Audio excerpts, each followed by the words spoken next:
Fechamos mais um mês e eu decidi trazer aqui para vocês um vídeo mostrando os dividendos que eu recebi ao longo do mês de setembro de 2023. Se vocês investem em renda variável, vocês devem ter percebido que o mês de setembro não foi um mês muito interessante, principalmente para a Bolsa de Valores. Isso por diversos fatores, mas um fator decisivo foi o cenário fiscal aqui no Brasil e também o cenário de manutenção da taxa de juros dos Estados Unidos. Esses foram dois fatores que puxou a bolsa para baixo e trouxe um pouco mais de pessimismo para o mercado. E eu vou mostrar para vocês os dividendos que eu recebi ao longo de setembro de 2023, mostrar aí de quais classes que eu recebi esses dividendos, para vocês começarem a entender aí como que é em relação a essa parte de recebimento da minha carteira. E aí, pessoal, seja bem-vindo a mais um vídeo aqui do canal Construindo Riqueza. Eu me chamo Gustavo Ursulino, sou economista especialista em investimento e é um prazer ter você aqui em mais um vídeo. Para você que gosta do conteúdo que eu trago aqui no canal, não se esqueça,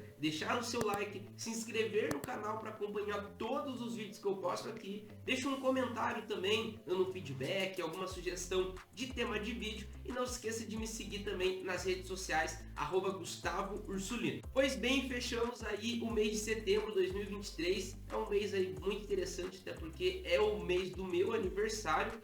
Não foi um mês muito bom se tratando para investimentos, principalmente renda variável, visto que a bolsa sofreu bastante em setembro. Ela veio aí de uma retomada entre junho e julho, daí depois agosto foi um pouquinho mais pessimista, mas setembro realmente acabou puxando a bolsa para baixo e já iniciamos outubro num sentimento muito parecido, tá?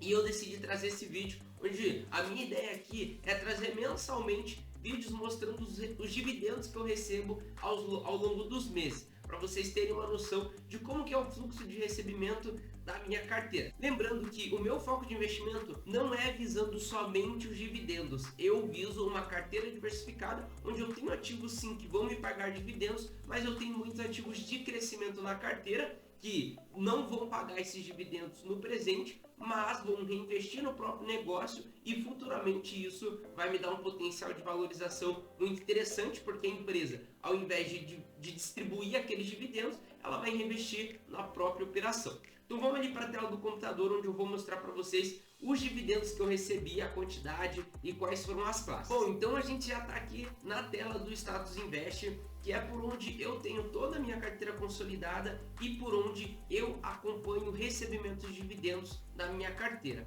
Obviamente ali está puxado todo recebido, provisionado e tudo mais, mas o foco aqui vai ser mostrar os dividendos recebidos no mês de setembro. Então vamos rolar aqui um pouquinho para baixo, tá? Vamos tirar aqui mês anterior e pagamento. Perfeito. Então, só para vocês verem aqui, eu recebi no mês de setembro R$ 145,86 de dividendos. Dividendos esses que caíram efetivamente na minha conta, tá? Então são pagos ali diretamente na minha conta.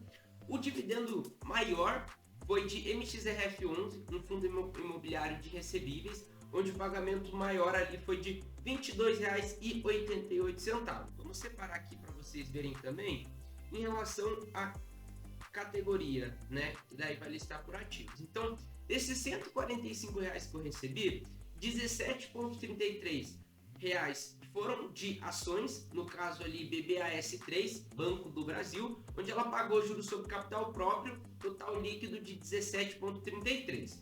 E R$ 124,76 foi referente ao pagamento de dividendos dos fundos imobiliários. Fundos imobiliários, normalmente, né, eles têm essa constância em relação ao pagamento de dividendos. Então, obviamente que numa carteira que ela está diversificada entre ações e fundos imobiliários, você vai ver uma predominância dos dividendos dos fundos imobiliários, visto que eles têm essa característica de distribuição mensal. Então, basicamente os ativos que eu tenho na minha carteira, o maior foi MXRF11, seguido de CVBI11. Vocês podem ver aqui que dois dos fundos imobiliários que mais pagaram dividendos da minha carteira são fundos de recebíveis, porque o cenário atual é de Selic alta, fundos imobiliários de recebíveis, normalmente eles alocam ali em CRIs, que tem aí esse potencial de de pagar muito dividendos num cenário de Selic alta. Mas eu tenho uma carteira diversificada justamente para quando inverter esse cenário, a minha carteira se beneficiar também. Então por isso que eu mantenho ali galpões logísticos, shoppings híbridos e até mesmo os FOFs, tá?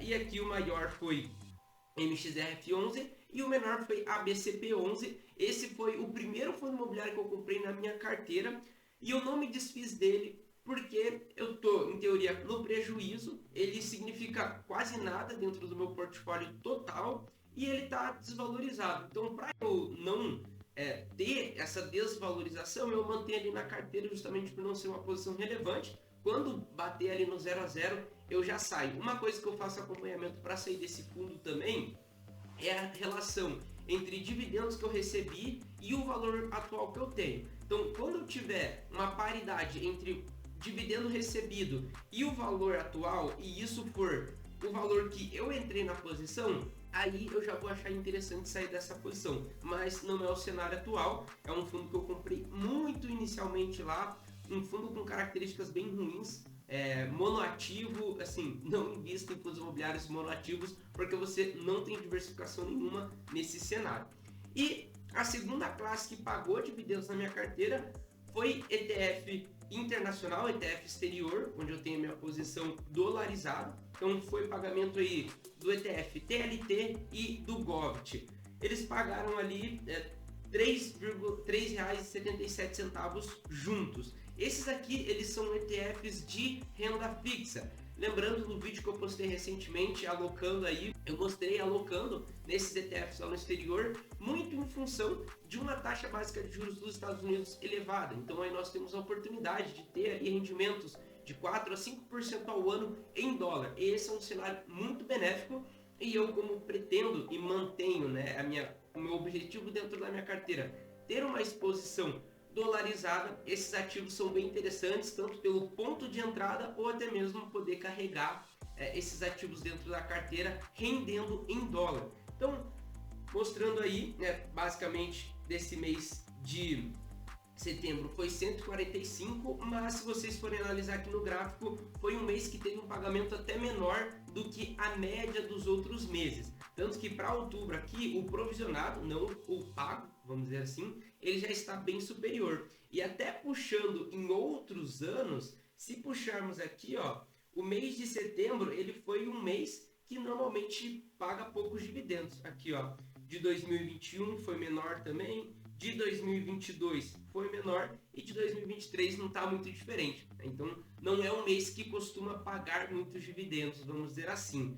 Mas mês que vem, quando fechar outubro, eu volto aqui e mostro para vocês o quanto efetivamente eu recebi de dividendos na minha carteira no mês de outubro. Bom, e o vídeo foi esse, pessoal, mostrando aí para vocês os dividendos que eu recebi ao longo de setembro de 2023, mostrando quais classes, qual foi o maior dividendo e como eu diversifico a minha carteira ali nesse sentido de dividendos. Se você gostou do conteúdo, novamente deixe seu like, se inscreva no canal, deixe um comentário dando um feedback e é isso aí. Vamos juntos construir riqueza na sua vida. Até mais e beba café.